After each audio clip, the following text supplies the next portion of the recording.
안녕하세요. 부산에서 15년째 진료 중인 가정의학과 전문의 김은지입니다. 요즘 진료실에 오시는 분들 중엔 이렇게 말씀하시는 어르신들이 많습니다. 선생님, 단 것도 안 먹고 밥도 적게 먹는데 왜 자꾸 혈당이 올라가는 걸까요? 그중 60대 후반의 박미자 님도 그러셨죠. 아침에 일어나면 커피 한 잔을 해야 정신이 차려져요. 그래서 무슨 커피 드시냐고 여쭤보니 믹스 커피요. 뜨끈하게 타서 마시면 속이 좀 풀리면서 정신이 나요. 하시더군요. 또 다른 어르신은 이렇게 말씀하셨습니다. 요즘은 TV에 요리 나오는 거 보고 따라해요. 백 선생의 간장 계란장도 만들어 보고. 근데 그런 반찬 먹고 나면 자꾸 갈증이 나더라고요.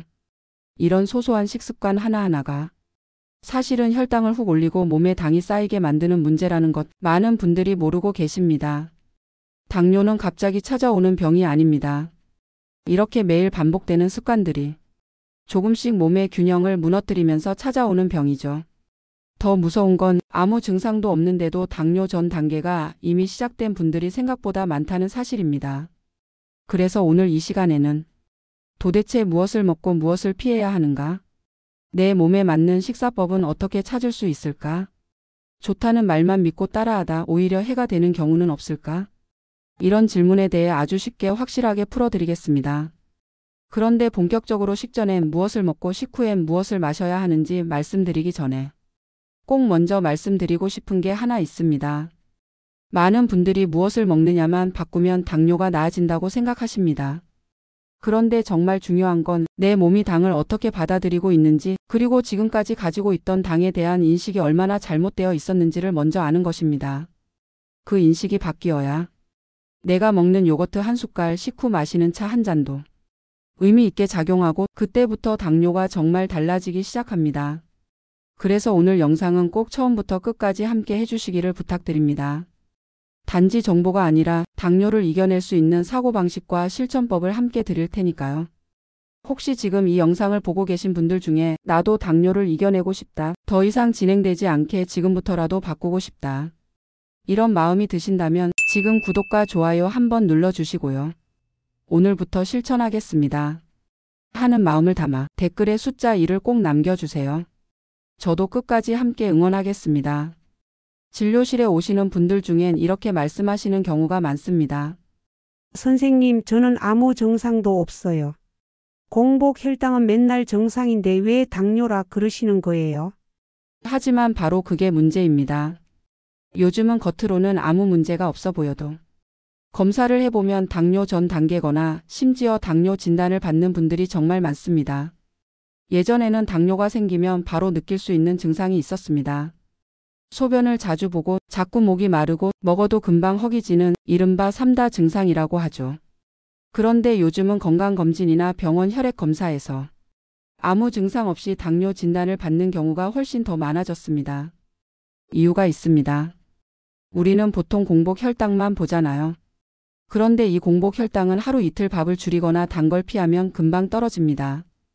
그러니까 겉으로는 정상처럼 보일 수 있어요. 하지만 몸속 상황은 전혀 다를 수 있습니다.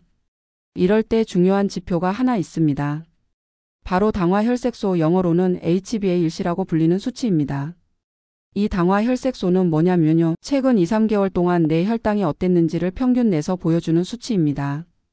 그러니까 며칠 잘 먹었다고 속일 수가 없습니다. 평소 식생활이 어땠는지가 그대로 드러나는 지표예요. 그래서 저는 이런 설명을 드립니다.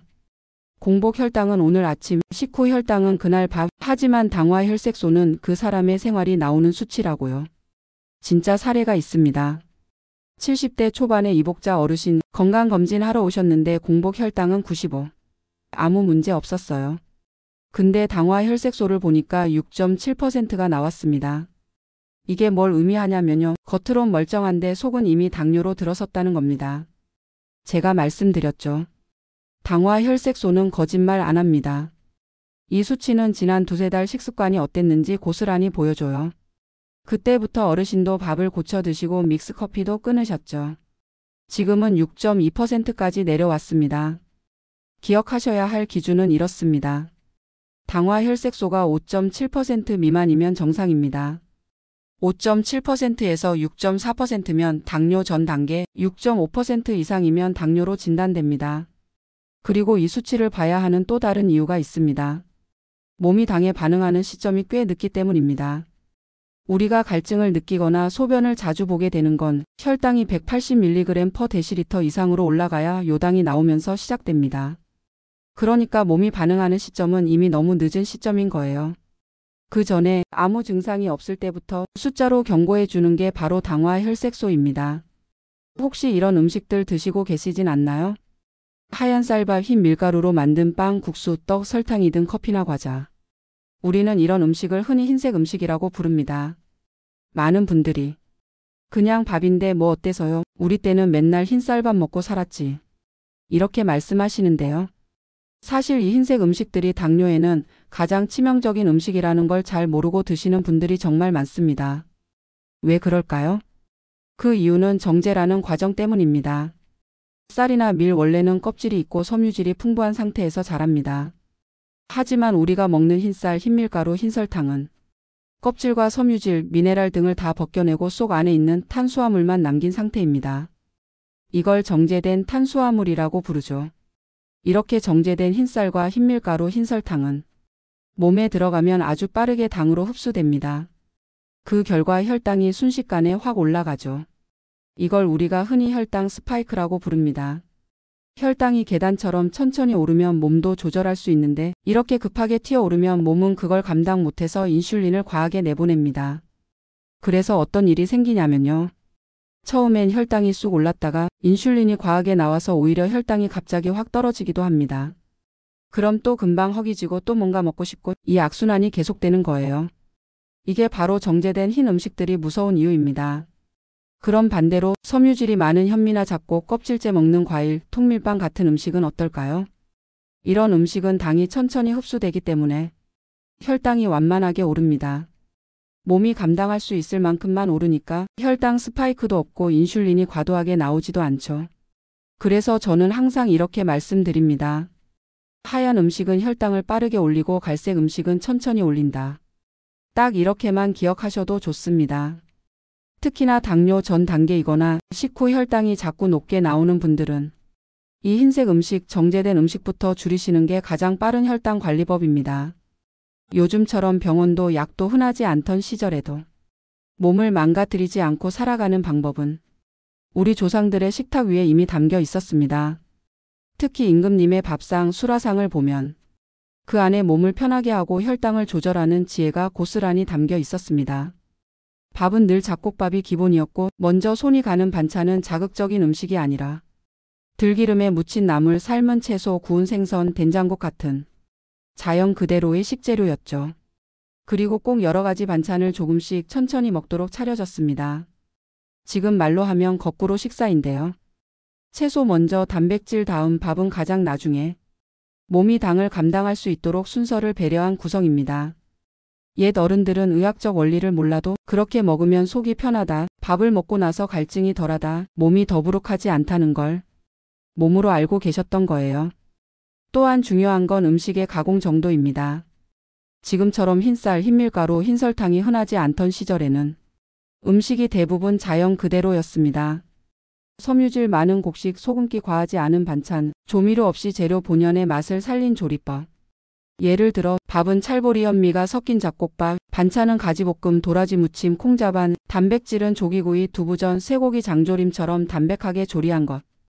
이런 식단은 혈당이 천천히 오르고 소화도 잘 되고 포만감도 오래 갑니다. 지금의 혈당 관리식에서 강조하는 거의 모든 요소가 이미 옛날 밥상에 다 들어 있었던 겁니다. 그래서 저는 자주 이렇게 말씀드립니다. 당뇨를 막고 싶으면 요즘 책보다 옛 어른들 밥상을 먼저 보세요. 과학이 아무리 발달해도 조상들의 식습관엔 경험으로 다듬어진 진짜 균형이 있었습니다. 정리하자면 이렇습니다. 밥보다 채소를 먼저 드시고 단백질을 중간에, 밥은 마지막에 천천히, 그리고 짜지 않게 달지 않게 가공되지 않은 재료로 조리하는 것. 이게 바로 혈당을 다스리는 밥상의 기본 원리입니다. 답은 새로 찾는 게 아니라 이미 알고 있었던 걸 다시 꺼내는 일인지도 모르겠습니다. 그런데 지금 우리의 식사는 어떻습니까? 밥보다 반찬이 먼저 사라지고 채소보다 튀김과 고기, 국보다는 설탕 들어간 음료가 먼저 손에 잡힙니다. 빠르게 자극적으로 싸게 만들어낸 음식들이 넘쳐나는 세상에서 우리는 점점 몸보다 입맛을 먼저 만족시키는 식사를 하고 있습니다. 현대는 물가도 비싸고 시간도 부족하다 보니 가공식품, 인스턴트, 배달 음식에 의존할 수밖에 없는 구조가 되어버렸습니다. 결국 옛 어른들이 몸을 지키기 위해 쌓아온 식사 순서와 조리법, 식재료 선택은 현실 속에서 하나씩 무너지고 있는 겁니다. 그 결과 조미료에 길들여진 입맛, 설탕과 흰 탄수화물에 의존하는 식사, 그리고 너무 자주, 너무 늦게, 너무 많이 먹는 습관들이 우리 몸을 천천히 병들게 만들고 있습니다. 그래서 지금 이 시점에서 다시 옛 지혜로 돌아가는 것이 가장 빠르고 확실한 당 조절법입니다. 물론 요즘 시대의 옛날 방식 그대로 살아갈 순 없습니다. 하지만 밥을 고르고 반찬을 담고 먹는 순서만 바꿔도 충분히 몸은 달라질 수 있습니다. 요즘은 TV만 틀면 나옵니다. 이 음식은 혈당을 낮춰준다. 이건 무조건 당뇨에 좋다. 하루 한 잔만 마셔도 혈당이 떨어진다. 그런데 정말 그럴까요? 이런 정보들 사이에서 진짜 내 몸에 맞는 방법을 알고 싶다면 지금 구독과 좋아요 한번 눌러주시고 끝까지 함께 해주세요. 영상 속 내용 하나하나가 단순한 지식이 아니라 몸을 바꾸는 실천으로 이어질 수 있게 정리해 드리겠습니다. 실제로 많은 분들이 좋다는 음식은 무조건 따라하시고 좋다는 운동은 무조건 시작하십니다. 하지만 진료실에 오셔서 하시는 말씀은 다릅니다. 선생님, 나한텐 왜 안 맞는 것 같죠? 그거 먹고 속이 더 안 좋아졌어요. 혈당이 더 올라갔는데요? 예를 들면 이런 사례가 있습니다. 72세 남성 최명식 어르신, 식후에 사과 식초가 혈당에 좋다고 들어서 물에 희석해서 꾸준히 드셨습니다. 그런데 일주일도 안 돼서 속이 쓰리기 시작했고 검사해보니 위염이 도졌다는 진단을 받았습니다. 또 다른 분은 레몬즙을 아침마다 착즙해서 드셨는데 치아가 시리고 입안이 따갑다고 하셨습니다. 레몬산이 치아를 약하게 만드는 체질이었던 거죠. 음식뿐만이 아닙니다. 운동도 마찬가지입니다. 어떤 분은 하루 10,000보 이상 걸어야 혈당이 조절된다는 말을 듣고 무리해서 걷기 운동을 하셨는데 무릎이 부어 병원에 실려오셨고 그 뒤로는 오히려 활동량이 더 줄어 혈당이 더 높아졌습니다. 또 어떤 분은 무산소 운동이 좋다더라며 헬스를 시작하셨다가 근육통과 저혈당으로 병원에 오신 적도 있습니다. 결국 좋다는 말은 그 사람에게 좋았다는 이야기일 뿐 나한테도 반드시 좋은 건 아니라는 것입니다. 그래서 꼭 말씀드리고 싶습니다. 당뇨는 지식으로 싸우는 병이 아니라 이해로 다스리는 병입니다. 정보는 넘쳐나지만 정작 내 몸에 맞는 걸 아는 사람은 의사밖에 없습니다. 의사는 단순히 혈당 수치만 보는 사람이 아닙니다. 그 수치가 왜 올라갔는지 그 사람의 몸 상태, 위장 상태, 신장 기능, 운동 능력, 식사 습관까지 다 종합해서 봅니다. 그러니 누가 좋다더라, 방송에서 소개됐더라, 유튜브에서 효과 봤다더라 이런 말들에 앞서 내 몸은 지금 어떤 상태인지부터 확인하셔야 합니다. 좋다는 건 참고만 하시고 따라하기 전에는 반드시 의사의 조언을 먼저 들으세요. 그게 가장 빠르고 가장 안전한 혈당 관리법입니다. 한참 집집마다 혈압계 하나씩은 다 있었죠. 아침 저녁으로 팔에 감아서 혈압 재는 게 습관이던 시절이었습니다. 그런데 요즘은 어떨까요? 이제는 혈압보다 더 먼저 챙겨야 할 게 혈당입니다. 특히 40세가 넘었다면 이제는 집에 혈당계 하나쯤은 꼭 있어야 할 시기입니다. 혈당계요? 병원 가면 되잖아요. 이렇게 생각하실 수도 있겠지만 문제는 병원에서 혈당을 재는 시점엔 이미 늦을 수도 있다는 점입니다.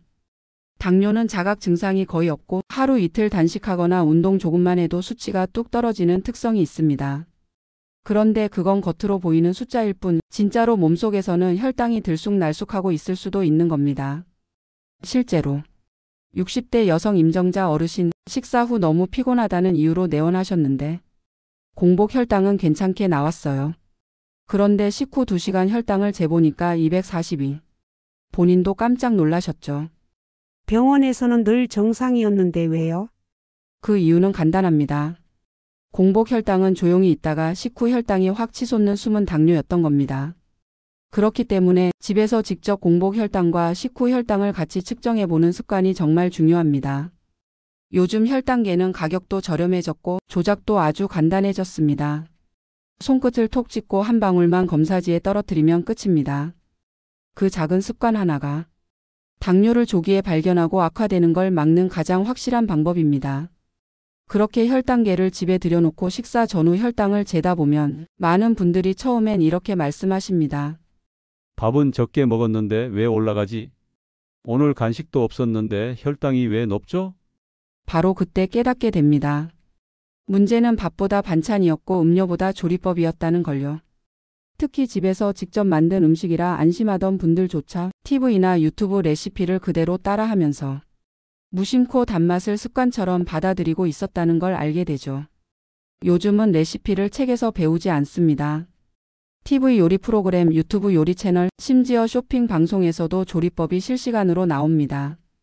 그런데 그 속에 숨어 있는 단맛의 습관화, 과연 안전할까요? 방송을 보신 분들은 아실 겁니다. 음식을 할 때마다 설탕 한 숟갈 넣고요. 조금 더 단맛을 위해 물엿 넣습니다. 이런 말이 거의 공식처럼 붙어 나옵니다.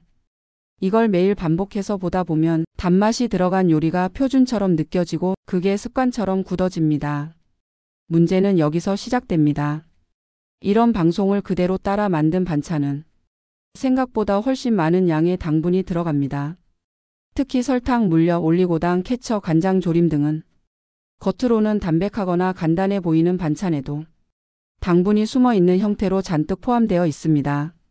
어르신들은 보통 밥은 적게 드신다고 하시지만 반찬을 자꾸 더 집게 되는 경우가 많습니다.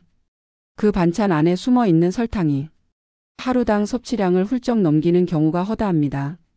실제로 70대 여성 이점순 어르신은 밥은 소고기 한 공기밖에 안 먹는데요 하셨지만 반찬을 보니 갈색 조림류와 무침이 대부분이었습니다. 당화 혈색소 수치가 7.2%로 높게 나와 깜짝 놀라셨죠. 이게 그렇게 달았어요? 라고 하셨지만 맛보다 습관이 문제였던 겁니다. 게다가 방송은 항상 이렇게 끝납니다. 이렇게 하면 집에서도 쉽게 맛있게 만들 수 있습니다. 그 말은 맞습니다. 맛은 있습니다. 하지만 혈당은 전혀 생각하지 않았습니다.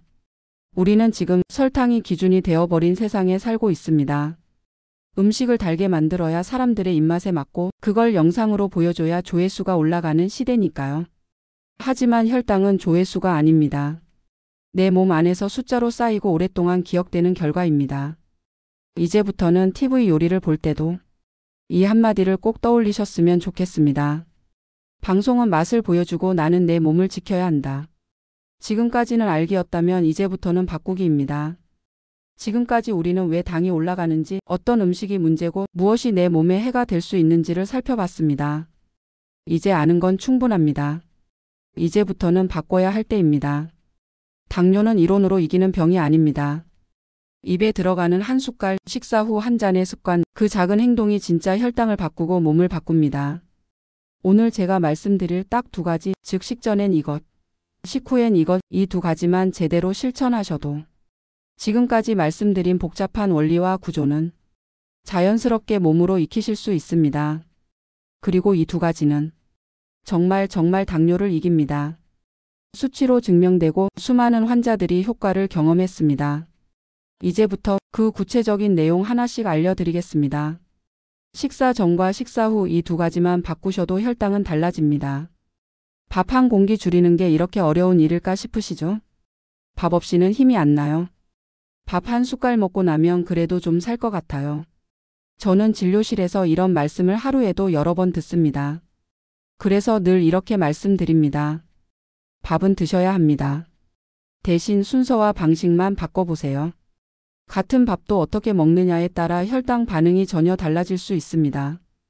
특히 제가 꼭 권해드리는 게 있습니다. 바로 식사 전에 먹는 것 그리고 식사 후에 마시는 것. 이 딱 두 가지만 바꾸면 식사 전체를 다 바꾸지 않아도 혈당을 천천히 안정되게 유지할 수 있습니다. 식사 전에 드시면 좋은 세 가지. 1. 그릭 요거트 또는 무가당 플레인 요거트. 식사 10분 전쯤 무가당 그릭 요거트를 한두 숟갈 드셔보세요.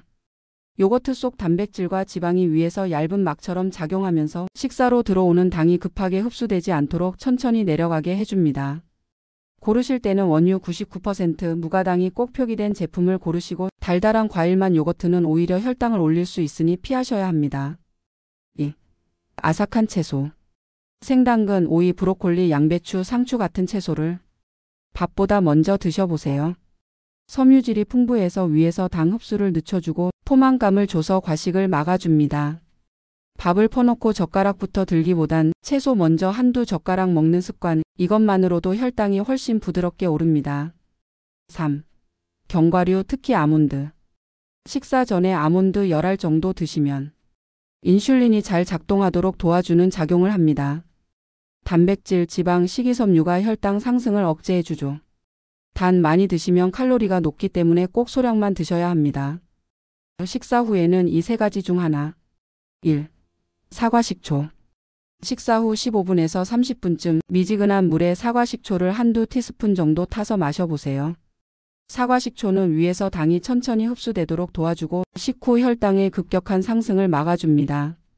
단 위가 약한 분은 공복에 드시면 안 되고 반드시 식후에 드셔야 합니다. 2. 레몬즙. 레몬에 들어있는 구연산과 비타민 C는 당 흡수를 늦추고 혈당 스파이크를 막아줍니다. 레몬을 슬라이스해서 따뜻한 물에 띄우거나 레몬즙을 소량 물에 타서 드시면 좋습니다. 다만 치아가 약하신 분은 매일 드시기보다는 이틀에 한 번 또는 빨대를 이용해 치아에 닿지 않게 마시는 방법을 추천드립니다. 3. 녹차. 녹차에 들어있는 카테킨은 혈당 조절과 인슐린 감수성 개선에 도움이 됩니다. 식후에 따뜻한 녹차 한 잔 드시면 소화도 잘 되고 혈당도 부드럽게 반응합니다. 단 카페인에 민감하신 분은 저녁보다는 점심 식후에 드시는 게 더 좋습니다. 이렇게 정리할 수 있습니다. 식사 전엔 그릭 요거트, 채소, 아몬드. 식사 후엔 사과, 식초, 레몬, 녹차. 이 두 가지 습관만 지키셔도 혈당은 급하게 오르지 않고 몸은 천천히 편안하게 반응하게 됩니다. 이걸 다 외워야 하나요? 하실 필요 없습니다. 그냥 기억하세요. 밥 먹기 전 한 숟갈. 밥 먹고 나서 한 잔. 그 작은 습관이 당뇨를 이기는 가장 확실한 시작입니다. 그래요. 식전엔 요거트, 식후엔 식초. 그럼 식사 자체는 도대체 어떻게 먹어야 해요? 진료실에서 이런 질문도 정말 자주 듣습니다. 사실 우리가 매일 먹는 이 한 끼 식사가 혈당을 올릴 수도 있고 반대로 혈당을 천천히 다스리는 기회가 될 수도 있습니다. 이 내용은 너무나 중요해서 앞서 말씀드렸지만 한 번 더 말씀드릴게요. 꼭 내 것으로 만드셔야 합니다. 첫 번째, 거꾸로 식사를 기억하세요. 보통은 밥부터 먼저 먹고 그 다음 반찬, 국물. 이게 익숙한 순서죠. 그런데 당뇨 관리에는 이 순서가 가장 위험한 방식입니다. 밥부터 들어가면 당이 빠르게 흡수되어 혈당이 급격히 치솟기 때문입니다. 그래서 반대로 드셔야 합니다. 바로 거꾸로 식사. 즉, 채소, 단백질, 밥 순서. 이 순서로 드시는 겁니다. 먼저 나물이나 쌈채소, 그 다음 두부, 계란, 생선, 소량의 고기 반찬, 그리고 가장 마지막에 밥을 천천히 씹어 먹는 것. 이렇게 먹으면 혈당은 부드럽게 오르고 인슐린이 과하게 분비되지 않아 몸도 덜 피곤하고 배도 더 오래 갑니다. 두 번째, 밥은 무조건 잡곡밥이어야 하느냐? 많은 분들이 물어보십니다. 그럼 앞으로는 무조건 현미밥만 먹어야 하나요? 하지만 정답은 아닙니다. 100% 현미는 소화가 잘 안 되는 분들도 많고 속이 더부룩하고 복부 팩만이 생기기도 합니다. 그래서 저는 이렇게 권해드립니다. 흰쌀 5-60%, 나머지 4-50%는 내 몸에 맞는 잡곡. 예를 들어 찰보리, 서리태, 렌틸콩, 기장, 율무 같은 재료 중에서 소화 잘 되는 곡류를 골라 섞어주시면 됩니다. 이렇게 하면 밥맛은 유지하면서도 혈당은 천천히 오릅니다. 맛있게 먹되 혈당은 지켜내는 방식, 이게 바로 잡곡밥의 핵심입니다. 세 번째, 반찬은 많지 않아도 됩니다. 요즘 반찬은 많아도 너무 많습니다. 문제는 조림, 볶음, 무침 등 대부분에 설탕, 물엿, 간장이 기본처럼 들어간다는 점입니다. 그렇다고 반찬을 전부 끊으라는 게 아닙니다. 나물류 한두 가지, 구운 생선, 된장국 정도면 충분합니다. 양념은 되도록 싱겁게 들기름, 참기름, 마늘, 생강 등으로 자연스러운 맛을 내는 옛조리 방식이 훨씬 좋습니다. 음식의 종류보다 더 중요한 건 자극의 정도입니다. 짠맛, 단맛, 매운맛을 줄이는 것이 혈당을 조절하는 첫걸음입니다. 네 번째, 한식은 우리가 가장 쉽게 실천할 수 있는 식단입니다. 좋은 식단은 무조건 비싼 식단이 아닙니다. 지속 가능한 식단이어야 합니다. 냉장고 열었을 때 김치 있고 된장 있고 나물 하나 있고 밥솥에 밥만 있으면 그게 이미 혈당을 위한 건강한 식사가 되는 겁니다. 우리는 매일 당을 올리는 건 쉽게 먹고 당을 지키는 건 어렵게 느끼며 살아왔습니다. 하지만 실제로는 그 반대입니다. 밥상 구성만 바꿔도 매일 3번 혈당을 관리할 기회를 만드는 셈입니다. 지금부터 기억하셔야 할 건 딱 이겁니다. 채소 먼저, 단백질 다음, 밥은 마지막. 밥은 내 몸에 맞는 잡곡밥. 반찬은 자극 줄이고 익숙한 재료로 담백하게. 당뇨는 복잡한 병이 아닙니다. 습관만 바꾸면 혈당은 몸이 알아서 조절하기 시작합니다. 여기까지 함께해 주신 여러분 정말 고생 많으셨습니다. 하나하나 들어보니 생각보다 어렵지 않았죠? 우리가 몰라서 못했던 게 아니라 너무 많고 복잡해서 어디서부터 시작해야 할지 몰랐던 것뿐입니다. 하지만 이제는 분명해졌습니다. 당을 갑자기 올리는 음식이 뭔지, 반대로 당을 천천히 다스리는 식습관이 뭔지, 내 몸에 맞는 실천법이 왜 중요한지, 그리고 매일 식사 전과 후 어떤 습관 하나만 바꿔도 혈당은 몸이 알아서 반응한다는 것. 이 모든 걸 오늘 여러분은 다 들으셨습니다. 그럼 남은 건 하나뿐입니다. 이제 실천할 차례입니다. 누구는 말합니다. 당뇨는 평생 안고 가는 병이다. 맞는 말일 수도 있고 어쩌면 틀린 말일 수도 있습니다. 저는 환자분들께 이렇게 말씀드립니다. 당뇨는 졸업할 수 있는 병입니다. 단 정답을 외워서 졸업하는 게 아니라 식습관을 바꿔서 졸업하는 병입니다. 실제로 수년째 약을 드시던 분도 밥을 바꾸고 순서를 바꾸고 식전과 식후 습관을 바꾸면서 당화 혈색소 수치가 6.8, 6.2, 5.9까지 떨어진 사례 정말 많습니다. 가장 먼저 바뀐 건 식단이 아니라 그분의 마음이었습니다. 나도 바꿀 수 있겠다. 그 믿음 하나가 식탁 위를 바꾸고 몸을 바꾸고 삶을 바꿨습니다. 여러분, 오늘 이 영상을 여기까지 보셨다면 그건 이미 작은 변화가 시작되었다는 뜻입니다. 이제 꼭 뭔가를 더하지 않아도 괜찮습니다. 무엇을 줄일지, 무엇을 바꿀지, 어디서부터 시작할지 이제는 알게 되셨을 겁니다. 다시 말씀드립니다. 당뇨는 지식으로 이기는 병이 아니라 습관으로 다스리는 병입니다. 밥 한 숟갈 전의 선택, 밥 한 공기 속의 재료, 밥 한 끼 후에 한 잔, 이 3가지만 바꾸면 그날의 혈당은 달라집니다. 그리고 여러분의 내일도 달라집니다. 지금까지 함께해 주셔서 진심으로 감사드립니다. 오늘 이 내용이 도움이 되셨다면 구독과 좋아요 잊지 마시고 이제 나도 실천하겠다는 마음으로 댓글에 숫자 1번 꼭 남겨주세요. 당뇨 이길 수 있습니다. 그리고 여러분도 할 수 있습니다. 감사합니다.